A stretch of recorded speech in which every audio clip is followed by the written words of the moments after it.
Pernahkah kamu merasa gagal dan seakan dunia runtuh di sekitarmu? Tapi tahukah kamu, dalam Islam, kegagalan bisa menjadi gerbang menuju kedamaian sejati. Sebelum kita melanjutkan, pastikan kamu sudah berlangganan channel ini dan tinggalkan komentar di bawah tentang bagaimana kamu menemukan kedamaian dalam setiap kegagalan. Di sini, kita belajar dan saling menguatkan.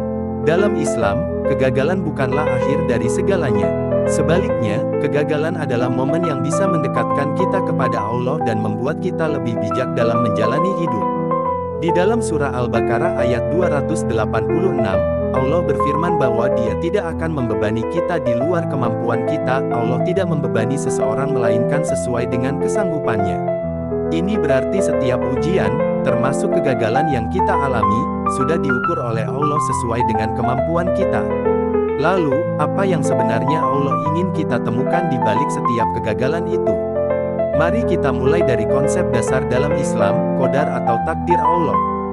Setiap kejadian di dunia ini sudah ditentukan oleh Allah, termasuk kegagalan yang kita alami. Tapi, bukan berarti kita pasrah begitu saja. Kita harus memahami bahwa kegagalan adalah bagian dari proses hidup yang harus kita lalui. Allah Subhanahu wa Ta'ala menciptakan kegagalan agar kita belajar, bertumbuh, dan lebih mendekatkan diri kepadanya. Kita bisa melihat pelajaran ini dalam kisah para nabi dan rasul. Nabi Musa, misalnya, pernah mengalami banyak kegagalan ketika memimpin Bani Israel keluar dari Mesir. Namun, setiap kegagalan yang dihadapi Nabi Musa bukanlah penghalang, melainkan batu loncatan untuk menjadi pemimpin yang lebih baik. Bayangkan jika Nabi Musa menyerah setelah kegagalan pertama, apa yang akan terjadi? Tentu, kita tidak akan melihat kisah penuh kebijaksanaan dan keajaiban yang Dia tunjukkan kepada umatnya. Selanjutnya, mari kita perhatikan bagaimana Islam memandang kegagalan sebagai ujian keimanan. Setiap kegagalan yang kita alami sebenarnya adalah cara Allah untuk menguji seberapa besar kesabaran dan keimanan kita. Dalam surah Al-Baqarah ayat 155, Allah berfirman, "Dan sungguh akan kami berikan cobaan kepadamu, dengan sedikit ketakutan, kelaparan, kekurangan harta, jiwa, dan buah-buahan. Dan sampaikanlah kabar gembira kepada orang-orang yang sabar." Ayat ini memberikan pemahaman bahwa kegagalan dan cobaan adalah bagian dari rencana Allah untuk menguji ketabahan dan kesabaran kita. Contohnya, ketika kamu gagal dalam ujian sekolah atau tidak diterima di universitas impian, bagaimana responmu? Apakah kamu marah, merasa tidak berguna, atau justru melihat ini sebagai kesempatan untuk memperbaiki diri dan berusaha lebih baik lagi? Dalam Islam, yang paling penting adalah bagaimana kita merespon kegagalan itu. Kita diajarkan untuk berdoa, berzikir, dan terus berusaha. Ingatlah firman Allah dalam surah Ar-Ra'd ayat 28, "Ingatlah, hanya dengan mengingat Allah hati menjadi tenteram." Ketika kita gagal, mengingat Allah dan menyadari bahwa semua terjadi atas kehendak-Nya bisa memberikan ketenangan batin. Kedamaian dalam kegagalan juga bisa kita temukan dengan cara bersyukur. Kamu mungkin bertanya, bagaimana mungkin kita bisa bersyukur ketika kita gagal? Tapi, cobalah melihat dari perspektif yang berbeda. Allah Subhanahu wa Ta'ala berfirman dalam surah Ibrahim ayat 7, "Jika kamu bersyukur, niscaya Aku akan menambah nikmat kepadamu." Bersyukur di sini berarti memahami bahwa kegagalan adalah tanda kasih sayang Allah. Dia mungkin sedang menyiapkan sesuatu yang lebih baik untuk kita di masa depan. Ambil contoh dari kisah Nabi Yusuf. Kehidupan Nabi Yusuf penuh dengan kegagalan dan kesulitan, dijual sebagai budak, difitnah, dan dipenjara. Namun, Nabi Yusuf tetap sabar dan bersyukur. Pada akhirnya, Allah mengangkat derajatnya, menjadi salah satu pemimpin Mesir yang bijaksana. Dari sini, kita bisa belajar bahwa kegagalan adalah jalan menuju kemenangan dan keberhasilan jika kita tetap sabar dan bersyukur. Kita juga harus belajar bagaimana mengendalikan emosi dan pikiran kita saat menghadapi kegagalan.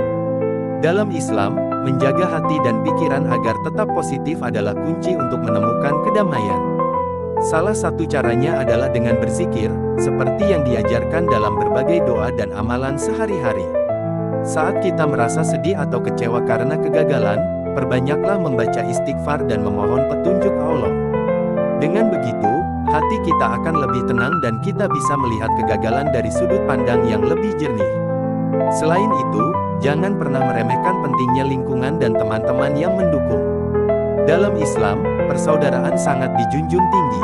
Teman-teman yang baik adalah mereka yang mengingatkan kita kepada Allah dan membantu kita bangkit dari kegagalan. Nabi Muhammad SAW bersabda, seorang mukmin adalah cermin bagi mukmin yang lain. Jadi, jika kamu merasa gagal dan butuh dukungan, carilah teman-teman yang bisa membantumu melihat kegagalan sebagai kesempatan untuk berkembang. Penting juga untuk memperbaiki niat dan tujuan kita. Dalam menghadapi kegagalan, kita harus bertanya kepada diri sendiri, apakah tujuan kita sudah benar? Apakah niat kita sudah ikhlas karena Allah? Jika tidak, mungkin itulah alasan mengapa kita gagal. Setiap tindakan kita harus didasari niat yang tulus untuk mencari ridha Allah. Dengan begitu, ketika kita gagal, kita tidak akan merasa hancur karena kita tahu tujuan utama kita bukanlah kesuksesan dunia, melainkan keridhaan Allah. Kita bisa belajar dari kisah-kisah ulama besar yang menghadapi banyak rintangan dan kegagalan dalam perjalanan hidup mereka.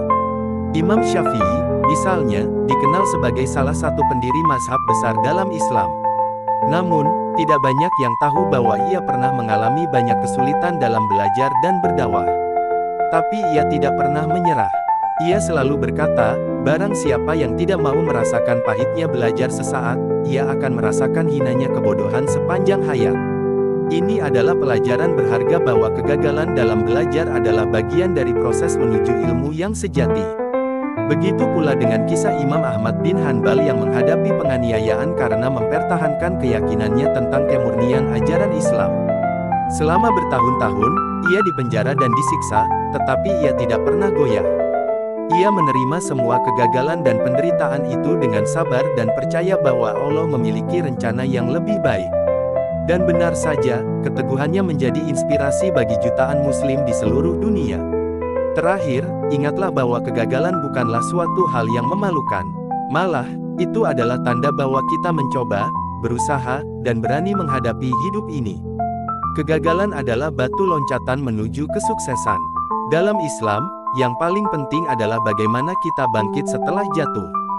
Rasulullah SAW bersabda, sebaik-baik orang yang berbuat salah adalah mereka yang segera bertaubat. Jadi, setiap kali kita gagal, mari jadikan itu sebagai momen untuk introspeksi, bertaubat, dan memperbaiki diri. Jangan lupa untuk berlangganan channel Dakwah Santri ini untuk lebih banyak konten inspiratif dan edukatif. Tinggalkan komentarmu di bawah tentang bagaimana cara kamu menghadapi kegagalan dan menemukan kedamaian dalam setiap prosesnya.